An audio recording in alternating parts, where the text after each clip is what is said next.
প্রিয় লাকসামবাসী, ২ নভেম্বর ২০২৫ তারিখে বিকাল আনুমানিক ৩টা ৩০ ঘটিকায় লাকসাম উপজেলায় মোবাইল কোর্ট পরিচালনাকালে বনের অপরাধে একজন ব্যক্তিকে মাদকদ্রব্য নিয়ন্ত্রণ আইন ২০১৮ অনুযায়ী ৬ মাসের বিনাশ্রম কারাদণ্ডে দণ্ডিত করা হয়।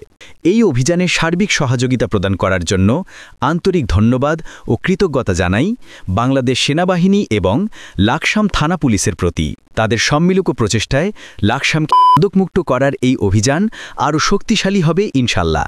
জনস্বার্থে উপজেলা প্রশাসন লাকসাম কর্তৃক এ ধরনের মোবাইল কোর্ট অভিযান ভবিষ্যতেও অব্যাহত থাকবে। চলুন সবাই মাদককে না বলি। মাদক শুধু একজন মানুষকে নয়, ধ্বংস করে একটি পরিবার, সমাজ ও প্রজন্মকে।